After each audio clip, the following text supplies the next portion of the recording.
শেখ হাসিনা বাংলাদেশে আসার কথা বলছে। শেখ হাসিনা নাকি বাংলাদেশে আসবে। আমরা আমাদের জায়গা থেকে বলি, এই সরকার অবশ্যই শেখ হাসিনার ফাঁসির রায় কার্যকর করার জন্য শেখ হাসিনাকে ফিরিয়ে আনতে হবে এবং শেখ হাসিনাকে ফিরিয়ে এনে বিচারের মাধ্যমে সবচেয়ে দ্রুত সময়ে তার ফাঁসির রায় কার্যকর করবে। এটা বাংলাদেশের জনগণের দাবি, জনতার দাবি। যে কোনো পরিস্থিতিতে আপনারা ঐক্যবদ্ধ থেকে আওয়ামী লীগ মোকাবেলার প্রস্তুতি নেন। বাংলাদেশের রাজনীতিতে আওয়ামী লীগ যদি ফেরত আসে, এই আওয়ামী লীগ সবার আগে তারেক রহমানের উপর আঘাত করবে। সম্মানিত সাংবাদিক বন্ধুগণ, আপনারা জানেন দীর্ঘ 16 বছরের ফ্যাসিবাদী শাসন ব্যবস্থায় সম্পূর্ণ বিলুপ্ত ঘটিয়ে ছাত্র জনতার গণ-অভ্যুত্থানের মাধ্যমে আমরা যে বাংলাদেশ পেয়েছি, সেই বাংলাদেশে 1400 শহীদের রক্ত লেগে আছে। সেই বাংলাদেশে হাজার হাজার মা বোনের ত্যাগের ইতিহাস আছে। আবু সাইদ, ওয়াসিম মুল্লাহ, তাজা রক্ত এই বাংলার জমিনে দেওয়া হয়েছে। সুতরাং যে সকল মহান শহীদদের রক্তের বিনিময়ে আমরা ফ্যাসিবাদ বিরোধী নতুন বাংলাদেশ পেয়েছি, সেই বাংলাদেশে ফ্যাসিবাদ আওয়ামী লীগকে কোনোভাবে রাজনীতিতে সক্রিয় করতে দেওয়া যাবে না। সম্মানিত সাংবাদিক বন্ধুগণ, আমরা লক্ষ্য করছি হাসিনার আমলে যখন ভিন্ন মতের উপর দমন পীড়ন চালানো হতো, তখন তার কোনো বিচার হতো না। এই সরকার আমাদের রক্তের উপর দিয়ে ক্ষমতায় বসেছে। এই সরকারও যদি ভিন্ন মতকে দমন করার প্রচেষ্টা করে নিপীড়নমূলক রাজনীতির দিকে যায়, তাহলে এই সরকারকে রাজপথে থেকে আমরা প্রতিহত করব, কিন্তু কোনোভাবেই দমন পীড়নের রাজনীতিতে বাংলাদেশে আবারও প্রবেশ করব না। সম্মানিত সাংবাদিক বন্ধুগণ, আজকে অবাক দৃষ্টিতে দেখতে হয়, ইসলামী ব্যাংক জামাত নিবে না বিএনপি নিবে, এটা নিয়ে কামড়াকামড়ি শুরু হয়। ইসলামী ব্যাংকের সামনে জল কামান নিয়ে পুলিশ অতর্কিত হামলা চালায়, কিন্তু প্রকাশ্যে চট্টগ্রামে ছাত্রলীগ মিছিল বের করে, যারা দক্ষিণ এশিয়ার সর্ববৃহৎ জঙ্গি সংগঠন, যারা বাংলাদেশের আইনের মাধ্যমে সংসদের মাধ্যমে নিষিদ্ধ হয়েছে, আজকে তাদেরকে মিছিল করতে দেন আর বাংলাদেশের জনগণের উপর জল কামান নিক্ষেপ করেন। এটা কোনোভাবেই গ্রহণযোগ্য হতে পারে না। আমরা সরকারকে স্পষ্ট ভাষায় বলতে চাই, যে কোনো পদ্ধতি দিয়ে, যে কোনো প্রক্রিয়ার মাধ্যমে যদি বাংলাদেশে আওয়ামী লীগের রাজনীতিকে ফিরিয়ে আনতে চান, তাহলে 1400 শহীদ পরিবারের সাথে যুদ্ধ করতে হবে। জুলাইয়ের প্রতিটি নেতা কর্মীকে অতিক্রম করে, তাদের চ্যালেঞ্জ মোকাবেলা করে, জনগণকে প্রতিহত করে আপনাকে সে আওয়ামী এজেন্ডা বাস্তবায়ন করতে হবে। সুতরাং কোনোভাবেই এসালামকে পুনর্বাসনের চেষ্টা করবেন না, কোনোভাবেই আওয়ামী সুশীল সম্প্রদায়কে বাংলাদেশের রাজনীতি সক্রিয় হতে দিবেন না। সুতরাং ইসলামী ব্যাংকের ঘটনায় যারা জড়িত এবং যে সকল প্রশাসনের কর্মকর্তারা অতি উৎসাহী হয়ে জনগণের উপর আঘাত করেছে, সুষ্ঠু তদন্তের মাধ্যমে তাদেরকে বিচারের মুখোমুখি করতে হবে এবং বাংলাদেশের যে কোনো প্রান্তে নাগরিক প্রতিবাদ, নাগরিক সমাবেশ এবং নাগরিকদের কথা বলার, মুক্তভাবে কথা বলার অধিকার বাস্তবায়ন করতে হবে। কোনোভাবেই প্রশাসনের মাধ্যমে অথবা নিজ দলের নেতাকর্মীদের লেলিয়ে দিয়ে ভিন্ন মতকে দমন করার কোন চেষ্টা এই সরকার করতে পারবে না। সম্মানিত সাংবাদিক বন্ধুগণ, দেশের চলমান রাজনৈতিক প্রেক্ষাপটে আমরা লক্ষ্য করছি, হঠাৎ নিরবিচ্ছিন্ন শিশু ধর্ষণের ঘটনা ঘটল।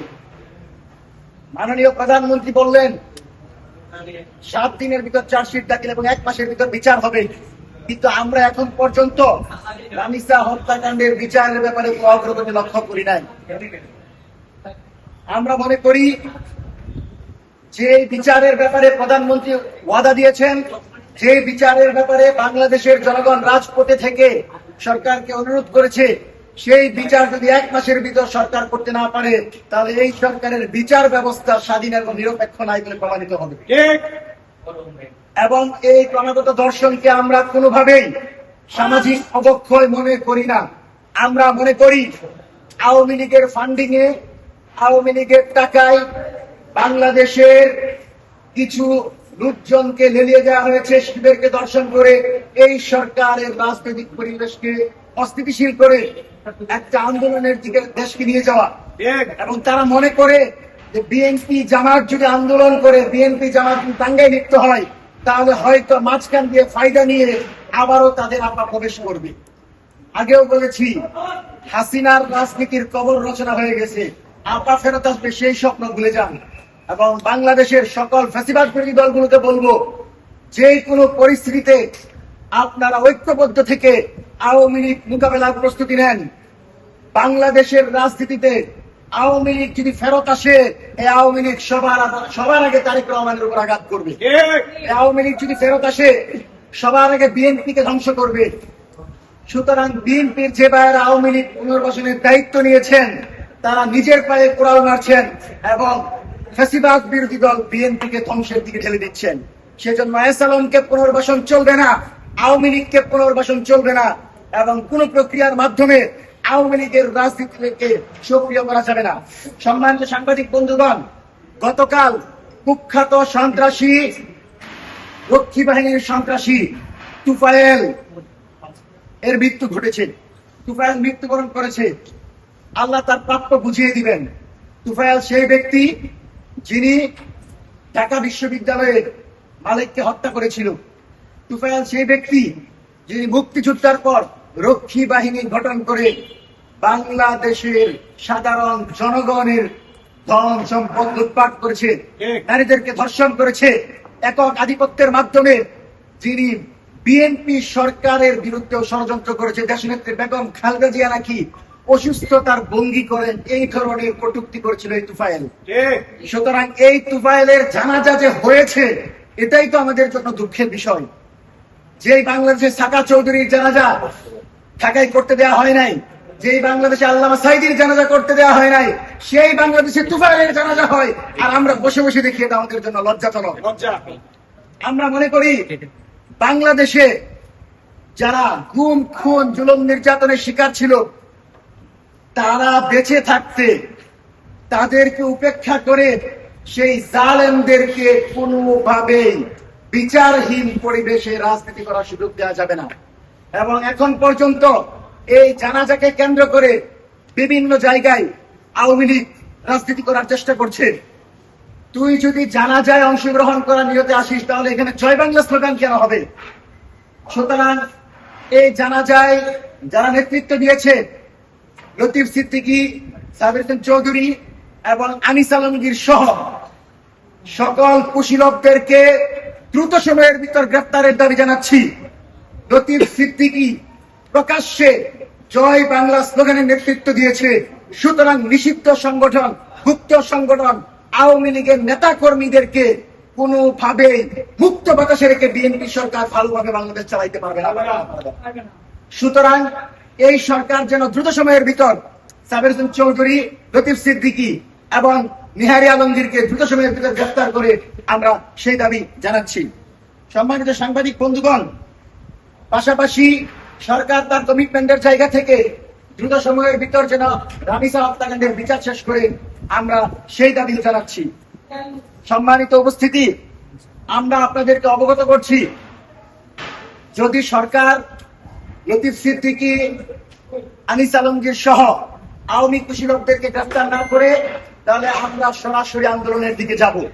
কারণ আমরা মনে করি সন্ত্রাসী সংগঠনের কোন নেতাকর্মী, কোন পৃষ্ঠপোষককে ময়দানে রেখে বাংলাদেশের স্বাধীনতা, সার্বভৌমত্বকে টিকিয়ে রাখা সম্ভব না। এরা সরাসরি দিল্লির দালাল, এরা সরাসরি আওয়ামী লীগের দালাল।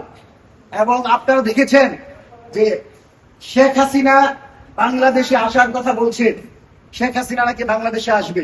আমরা আমাদের জায়গা থেকে বলি, এই সরকার অবশ্যই শেখ হাসিনার ফাঁসির রায় কার্যকর করার জন্য শেখ হাসিনাকে ফিরিয়ে আনতে হবে এবং শেখ হাসিনাকে ফিরিয়ে এনে বিচারের মাধ্যমে সবচেয়ে দ্রুত সময়ে তার ফাঁসির রায় কার্যকর করবে। এটা বাংলাদেশের জনগণের দাবি, জনতার দাবি। এবং যেদিন বাংলাদেশের মাটিতে হাসিনার ফাঁসি হবে, আওয়ামী লীগের বিচার হবে, তারপর আওয়ামী লীগ রাজনীতি করবে কি করবে না সেটা জনগণের সাথে আওয়ামী লীগ ডিল করবে। কিন্তু বিচারের আগে আওয়ামী লীগের কোন সংগঠনকে, কোন পৃষ্ঠপোষককে বাংলাদেশের মুক্ত বাতাসে ঘুরতে দেয়া হবে না। মঞ্চ 24-এর আজকের এই সংবাদ সম্মেলনের মূল দাবি হচ্ছে, আনিস আলমগীর, লতিফ সিদ্দিকী সহ গতকাল তুফায়েলের মৃত্যুবরণের জানার পর জানা যায় যারা জয় বাংলা স্লোগান দিয়ে আওয়ামী লীগের পৃষ্ঠপোষকতা করেছে, সন্ত্রাসী সংগঠনকে সক্রিয় করে তারেক রহমানের সরকারকে উৎখাতের চেষ্টা করেছে, সরকার বিরোধী পরিকল্পনার অংশ হিসাবে তাদেরকে সরকার বিরোধী ষড়যন্ত্রকারী হিসেবে কিছু সময়ের ভিতর গ্রেপ্তার করতে হবে। দ্বিতীয়ত, রামিসা হত্যাকাণ্ডের বিচার 1 মাসের ভিতর সমাপ্ত করতে হবে, অর্থাৎ আর 15 দিনের ভিতর এই বিচার করতে হবে। তৃতীয়ত, 1/11 যত কুশীলব এখনো ময়দানে ঘোরাফেরা করছে, যারা মিডিয়া ফেসিবাদের মাধ্যমে, মিডিয়ার মাফিয়া তন্ত্রের মাধ্যমে বাংলাদেশের জুলাই নেতৃবৃন্দকে প্রশ্ন করছে,